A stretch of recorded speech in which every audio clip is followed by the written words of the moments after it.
Welcome to Success Is Podcast. I'm your host, Phil Portman, serial entrepreneur, author, and podcast host. Whether success for you is more money, time with your family, a healthy, well-balanced life, or freedom, I'm interviewing guests and getting you the advice to make it happen. So join me as we uncomplicate the complicated, help you define success, and give you the strategies to make it happen.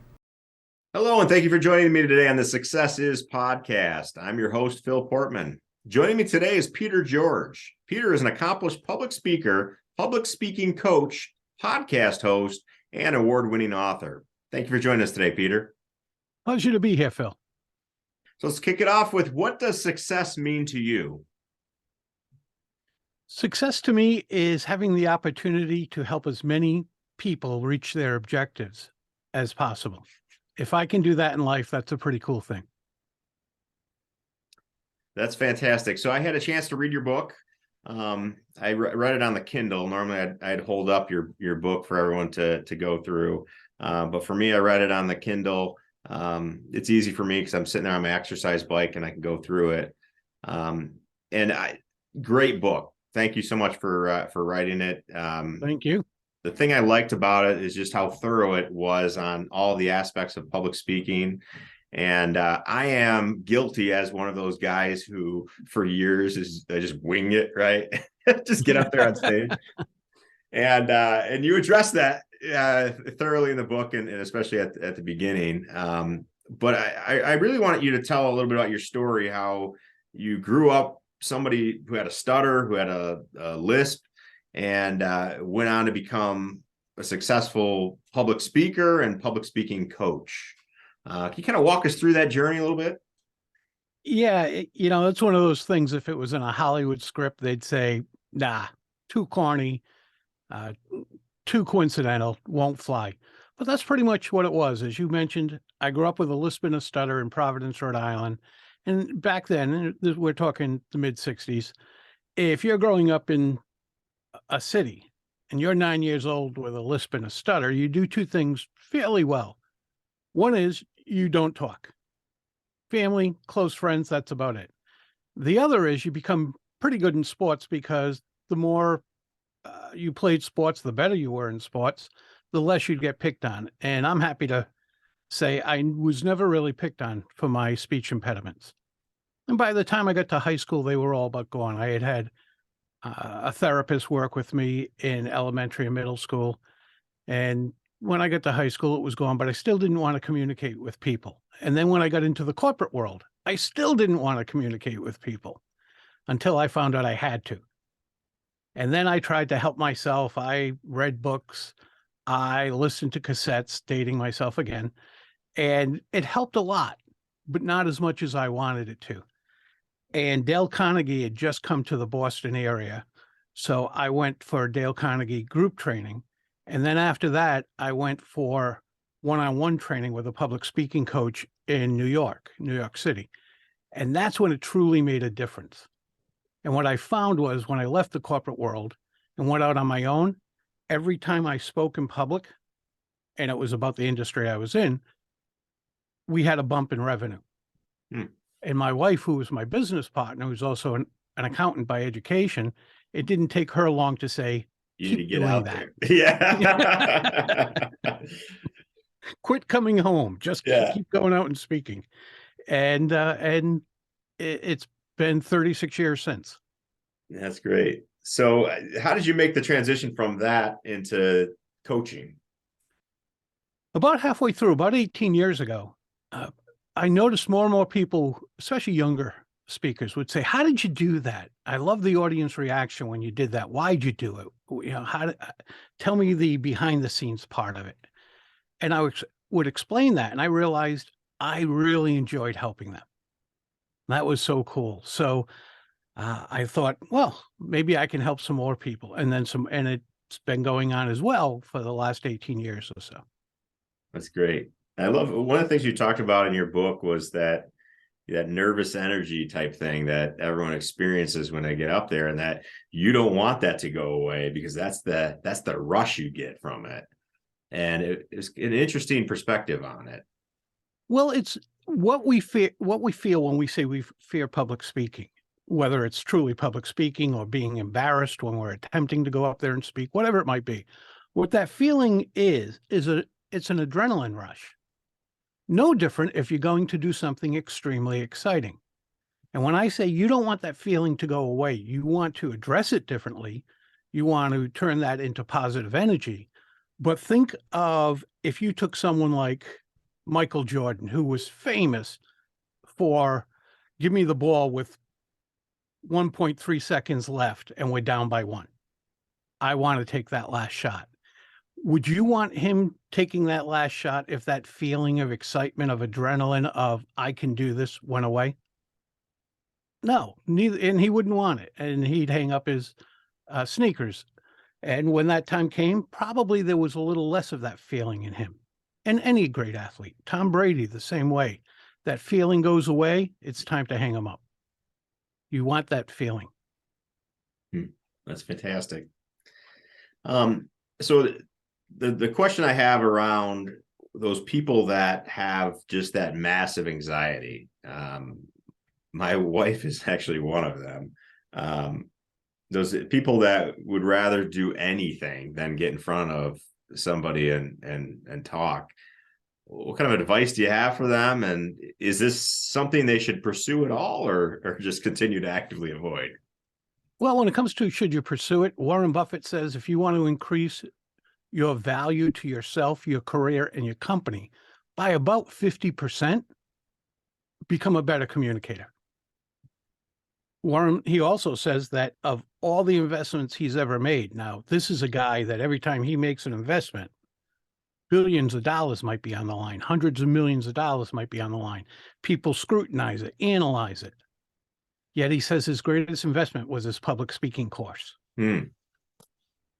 Because he couldn't lead, he couldn't communicate, he wouldn't be able to get people to follow, do what he needed to do unless he could communicate well. And he understood that at a very young age. And it's the same thing. Now, if you're clinically afraid, that's different. That's a psychologist helping you. But other than that, we're really afraid of more messing up, or I don't know what I'm doing. And no different than most things, if you're in the spotlight and you don't know what you're doing, well, there's a lot of pressure there, and you feel that. You know unconsciously that there's a problem here. So get help. And whether it's even Toastmasters, which is a great organization, go to Toastmasters and get help. Ask someone who presents well for help, but become a better communicator, and you'll be amazed what it does for your self-confidence and for your career. Yeah, absolutely. I'm one of those individuals that's kind of embraced the suck, right?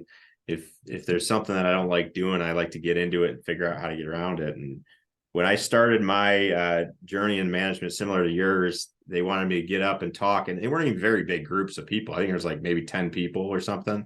And I had to talk about the previous day's numbers and the results and stuff like that. And I was like scared to death of it. I said, this is a weird thing, to be like just talking to a group of people, and I'm like getting all nervous and stuff.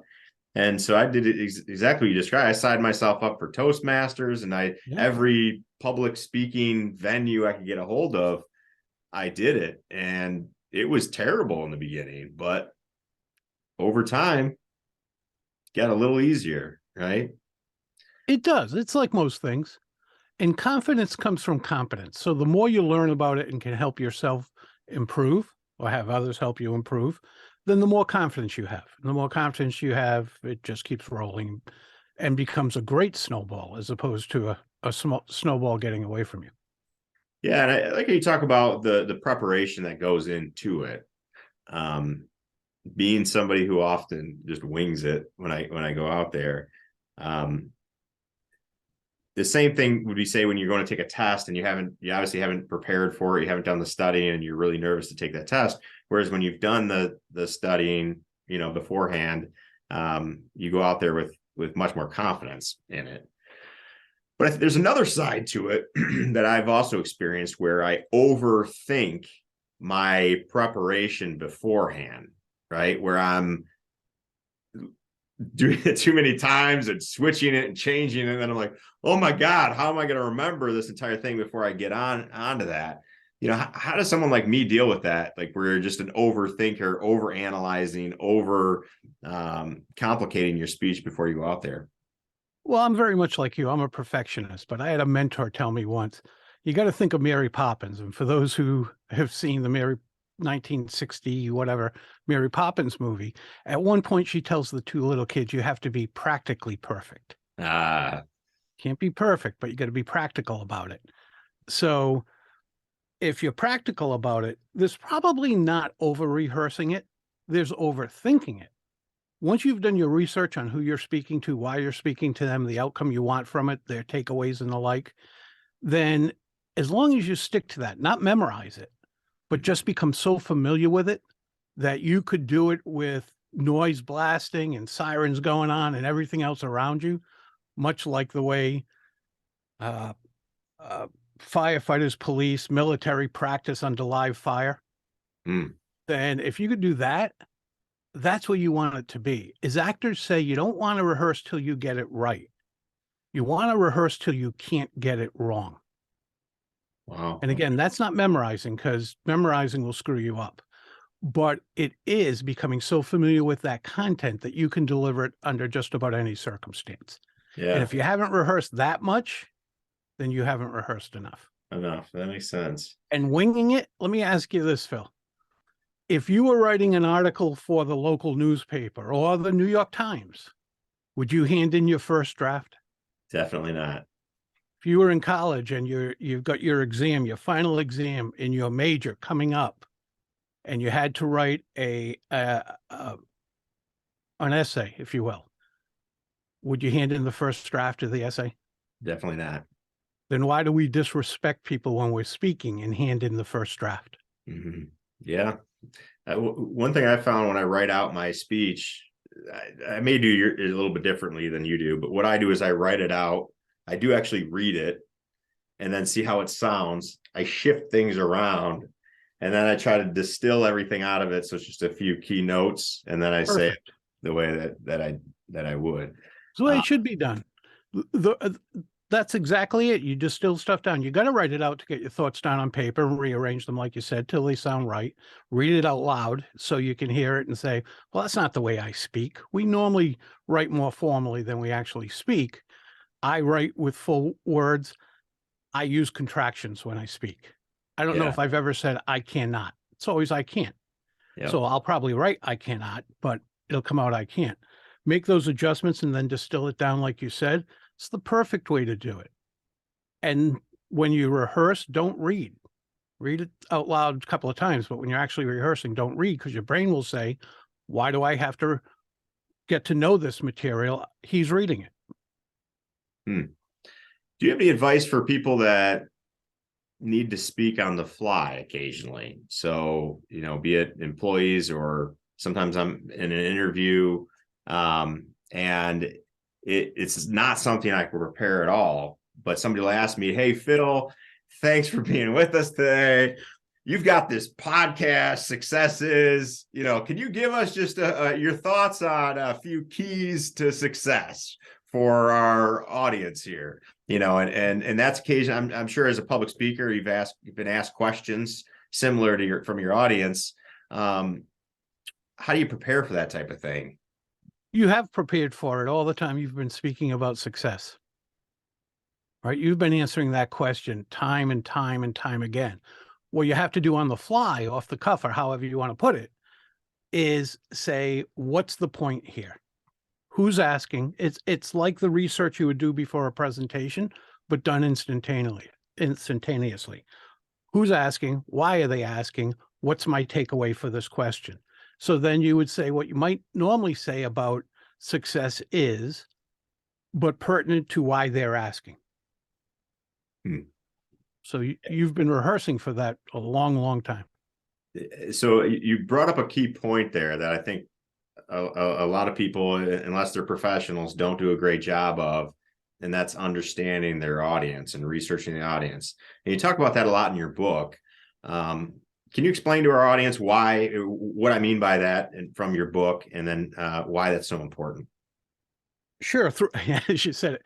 And the book is The Captivating Public Speaker, and it's throughout. That is the through line throughout the book. Is it's all about the audience.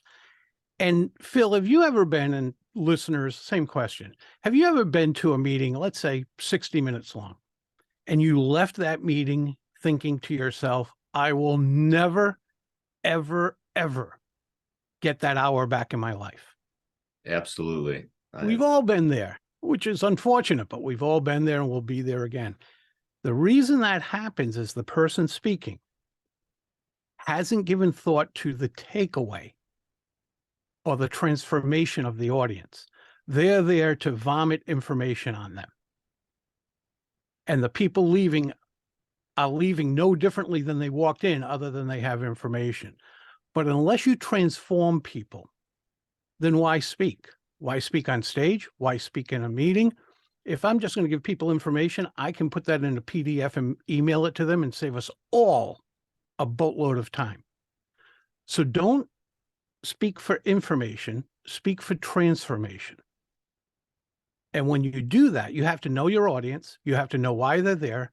You have to know what they want to get out of it, what they need to get out of it, how they're going to feel when they're done. We often forget about the emotion of the people sitting there, but we're emotional animals. So how do you want to make them feel? Confident? If it's a sales meeting, do you want a little fire under their butt? How do you want to make them feel? And then what are they going to take away? And what are they going to do with it? And if we can't answer those questions, I was going to say we have no right speaking. I'm not sure to go that far, but it's probably not going to go as well as we'd hope, and definitely not going to go as well as they'd hoped. So where do you get those answers? Whoever asked you to speak, or the people you're going to speak to. Then you get their answers. And you base it on them, not on you and your information, which is what most of us do. And that's right back to, I'll never get this time back in my life. Yeah. No, I've certainly been to my share where they're just reading line after line off a PowerPoint. And it's like, why in God's name are we here right now? Just send that out to us in an email. So yeah, it's as simple as that. I don't believe in calling meetings unless someone's walking away transformed. If they're not, that's a great reason to send an email. Yeah, no, I agree with you. And a lot of the big tech CEOs talk about that. Elon Musk has talked about that. Avoiding the meetings, cutting them down, because you're going over the same content that someone could easily pull in a report. I've also I can't remember who said it, but they said the meaning of my communication is the response I get. And that's a big takeaway for me, because you're right. If the audience isn't transformed in what you're saying and going, wow, I really took something out of that, then what's the point? Why are you up there? Right. No one in this world, including my wife, who's my best friend, including my 2 adult children, there's no one left on this planet that wants to hear me speak just to hear me speak. No reason for that. No one comes to hear me speak because it's Peter George. They come to hear me speak of what they're getting out of it. No one goes to a movie because Warner Brothers produced the movie or Universal produced the movie. They go to the movie for what they're going to get out of it. It's the same thing. We're nothing but a vehicle. We're a tool standing in front of the room or up on stage to help these people be transformed. So I used to say the only person who would ever come to a talk because it was me speaking was my mom, and she died in 2003. So after that point, I had no one left, not even my best friend, my wife. She's heard it way, way too many times. So I want to shift gears a little bit here now. Peter George, the entrepreneur, the personal life side of things, as well as the business side. Can you walk us through how you manage everything you have going on, including being an author, a public speaking coach? You've kind of done a little bit of everything. And for our audience listening, I'd like to hear your thoughts on how you've been able to manage all the things you have going on. Your book, one of the most well-researched, very well done book. I got to imagine that took a decent amount of time to write that thing. And I'd love to hear a little bit about how you're able to manage so many things you have going on in your life. Yeah, we'll walk that backwards. My book took 2 years to write and get out. And I used to own a publishing company. When I left the corporate world, I started a publishing company. So the publishing world has changed since I sold that company in 2005. However, the basics are the same. And the book that you read was actually the third version of that book. I wrote it twice, and each time I tore it back apart and started all over again. From scratch, or you built on From scratch. Wow. From scratch, because I just didn't like the way they came out. So I would start all over again. So that's why it took 2 years. But one, I have a very loving wife who owns her own company, although she's just retiring, which is kind of cool. But when I said I have to write this book, she laughed and said, "I'll see you in 18 months."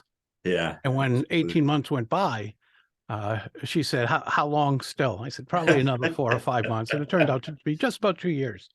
And I think she got used to that, because after the book went out, she was like, don't you have something you got to do? But the I try, and I do all this myself. I don't have a team. You hear people say, well, me and my team. I don't have a team. I'm at an age where I get to do what I want. I'm at a point in life where I get to do what I want. And this is what I love to do and have loved to do for decades. And I just find the time to do it. And it's not as difficult when you're focused. And every day I get up and I look at what I want to accomplish, not my to-do list, but what I want to accomplish that day. And every night before I shut it down, whether that's at 5 o'clock or if I'm working late till like 9 o'clock or whatever, the last thing I write is what I want to accomplish the next day. Does that always work out? No, but it keeps me pretty focused. And my wife is my accountability partner as far as what our companies are doing. We meet twice a week. I belong to another goals-getting mastermind that we meet once a month. So I have constantly people, and then I have a mentor who I've been sitting with for more than 12 years, once a month. So I have numerous people keeping me on track. And me doing the same for some of them, but yeah, numerous people keeping me on track. Without that, I'd be lost. Yeah. You have obviously daily habits and things like that that you're doing to attribute to this as well, right? Even 2 years in writing a book, you need to be working on it just about every day. Is that correct? Yeah. And I give myself some leeway in writing the book. There were times when I would say, here's my time to go sit in my office and write the book. And I would have nothing. Or truthfully, I just didn't feel like doing it that day. And I would say, well, that's okay. Yeah, I'm not going to force myself to do something that's not going to be good. And then I'd usually just screw around with something during that time. I would never get up from my desk and go, well, I'll go mow the lawn. I would always sit at my desk and I'd do other things. And almost inevitably, Phil, probably after 15 minutes, something came to mind for the book. And then I'd start working. So I'd always be at the desk when I needed to be. If it came, it came. If it didn't, it didn't. It's no different than you can't force someone to write a song. If it's there, it's there. If it's not there that day, they put the guitar down, the piano, they walk away from the piano, whatever, and they go back to it. Maybe later that day, maybe the next day. Yeah, no, that's great advice. I find when I force myself to sit down, that's the stuff that I'm going to tear up later and not use, versus getting in almost this flow state where I got all these ideas and I can't wait to get them down on paper. That's when the best writing seems to come out, at least for me. Yeah. And everybody has their own way. As long as you're not using not working as an excuse. And I had no deadline. The only deadline I had was, man, I hope I don't die before I finish this. Yeah. That was the only deadline I had. Yeah, 2 years though is not a bad amount of time for a book, which is, I mean, that's pretty standard. I think for the depth of the book that you wrote, to write it in 2 years is quite an accomplishment. And that comes from somebody who's working on my own book. So I'm just telling you, I think that's a pretty decent, pretty quick amount of time. So yeah, the book's won numerous awards, and it's actually up for the International Book of the Year. And on May 16th, I'll be in London at a gala event, Black Tie Affair, to see if I won. I'm one of 11 finalists. Congratulations. That's outstanding. So, Yeah. Funniest thing about that is I'm from Rhode Island, and one of the other 11 finalists is from Rhode Island. No way. Yeah. Wow. They're So, turning and out we the know good each other. authors there, huh? Of course, everybody in Rhode Island knows each other. We're the size of a postage stamp. So, but yeah, that's kind of cool. So with all that said, people say, wow, that's great that you did that. That's the person who did that was my editor. Yeah. She's amazing. She's Yeah. absolutely amazing. So every time I win another award, I contact Kathy and say, you won another award. And if I happen to win this in London in May, the first person I'll text or call is my wife. The next person I'll get in touch with is Kathy. She was amazing. Absolutely. That's fantastic. Well, Peter, I want to thank you for your time today. The Captivating Public Speaker, great book. Anybody who wants to get it, where do they find it? And where do they find out what you have going on? They can find the book directly on Amazon, but if they want to go to one place, they can go to petergeorgepublicspeaking.com. petergeorgepublicspeaking.com. They can find out about my services, my podcast, the book. Hit a link there, it'll take them right to Amazon. Anything about me, they'll find there. Great. Well, thank you all for listening to this episode of the Success Is podcast, and we'll see you next time. Well, thank you guys for watching today. Be sure to like and subscribe for more future episodes of Success Is podcast. If you have any suggestions, please comment below. Look forward to seeing you next time.